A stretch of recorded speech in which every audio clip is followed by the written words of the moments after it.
আসসালামু আলাইকুম আমার চাকরি প্রত্যাশী ভাই ও বোনেরা, আশা করি আপনারা সকলে ভালো আছেন। আমিও ভালো আছি। জেলা প্রশাসকের কার্যালয় কুড়িগ্রাম এর কিন্তু বিভিন্ন পদে 3 ক্যাটাগরিতে কিন্তু 15ই জুলাই 2025 নিয়োগ বিজ্ঞপ্তি প্রকাশ করেছিল। তার কিন্তু পরীক্ষার সময়সূচি প্রকাশ করে দিয়েছে।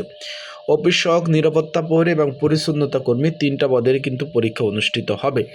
এখন বিষয়বস্তুটা হলো, যারা পরীক্ষার্থী রয়েছেন তাই এই যে 3টা পদের যেহেতু পরীক্ষা হবে, পরীক্ষার প্রিপারেশন প্রস্তুতিমূলক একটা সাজেশন রয়েছে, সেটা কিভাবে পাবেন, কতটুকু কমন উপযোগী হবে এবং 3 পদের এই যে 3টে পদ রয়েছে, অফিস সহায়ক, নিরাপত্তা প্রহরী এবং পরিচ্ছন্নতা কর্মী, এই পদে মোট পরীক্ষার্থী কতজন এবং পরীক্ষা এমসিকিউ হবে না লিখিত হবে, এই বিষয়ে আজকে আপনাদের মাঝে নিয়ে আলোচনা করব।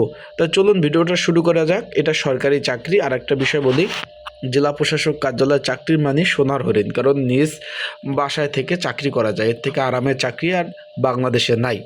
এখন অফিস সহায়ক পদ এবং নিরাপত্তা প্রহরী, পরিচ্ছন্নতা কর্মী আগামী 28 ফেব্রুয়ারি 2026 রোজ শনিবার সকাল 10টা হতে 11টা অবধি কিন্তু পরীক্ষা অনুষ্ঠিত হবে।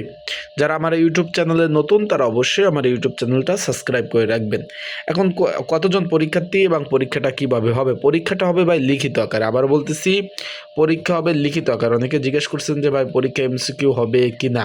আমি বলতে চাই ভাই, পরীক্ষাটা হবে লিখিত আকারে। তাই লিখিত পরীক্ষার প্রিপারেশন প্রস্তুতিমূলক একটা সাজেশন রয়েছে, বিগত সালে প্রশ্ন সমাধান সহ আপডেট 2026। যদি কারো প্রয়োজন হয়ে থাকে, এই যে স্ক্রিনের উপরে যে নাম্বার রয়েছে, ডিসক্রিপশন বক্সে নাম্বার রয়েছে, পিন কমেন্টে নাম্বার রয়েছে, এটা হোয়াটসঅ্যাপ নাম্বার। এই নাম্বারে যোগাযোগ করতে পারেন, মেসেজ করতে পারেন। মেসেজ করে আপনারা কিন্তু এই জেলা প্রশাসক কার্যালয় কুড়িগ্রামের সাজেশনটা নিতে পারেন। আর একটা বিষয় হলো, আপনারা কোন জেলার, আর অনেকে জানতে চেয়েছেন যে ভাই বাকি জেলার পরীক্ষাগুলো কবে নাগাদ হবে। ভাই রোজার মধ্যে বেশ কতগুলো জেলা প্রশাসক কার্যালয়ের মধ্যে পরীক্ষা হবে এবং জুনের মধ্যে সবগুলো যত নিয়োগ দিচ্ছে সবগুলো পরীক্ষাগুলো হয়ে যাবে। এখন এখানে মোট পরীক্ষার্থী হলো 5,939 জন পরীক্ষার্থী পরীক্ষা অংশগ্রহণ করবে। কোথায় পরীক্ষা হবে? কুড়িগ্রাম সরকারি কলেজ। এখানে উত্তর ব্লকে পরীক্ষার্থীর সংখ্যা 1426 জন, কুড়িগ্রাম সরকারি কলেজ দক্ষিণ ব্লকে 1113 জন, কুড়িগ্রাম সরকারি মহিলা কলেজ, এখানে পরীক্ষার্থীর সংখ্যা হলো 1000, Kurigram collectorate school and college, এখানে 1000 জন এবং কুড়িগ্রাম যে আলিয়া কালিম মাদ্রাসা রয়েছে, সেখানে 1400 পরীক্ষার্থী পরীক্ষা অংশগ্রহণ করবে। মোট পরীক্ষার্থীর সংখ্যা 5,939 জন।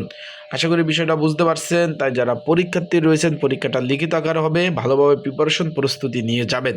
আর কারো যদি অ্যাডমিট কার্ড ডাউনলোড করতে না পারেন, আমার হোয়াটসঅ্যাপ নাম্বারে মেসেজ করলে আমি কিন্তু আপনাদের সুন্দরভাবে অ্যাডমিট কার্ডগুলো আপনাদের ডাউনলোড করে দিব। আশা করি বিষয়টা বুঝতে পারছেন। আর একটা বিষয় হলো, পরীক্ষা দিতে যাবেন, এখানে ক্যান্ডিডেট বেশি ভাই। পরীক্ষা ভালোভাবে প্রিপারেশন নিয়ে পরীক্ষার হলে যাবেন। আবার বলতেছি, ভালোভাবে প্রিপারেশন নিয়ে পরীক্ষার হলে যাবেন। প্রিপারেশন যদি ভালো না থাকে, কোনোভাবেই পাশ করতে পারবেন না। আবারও বলতেছি, তাই ভালোভাবে প্রিপারেশন প্রস্তুতি নিয়ে পরীক্ষার হলে যাবেন। ভালো থাকুন, সুস্থ থাকুন। আসসালামু আলাইকুম।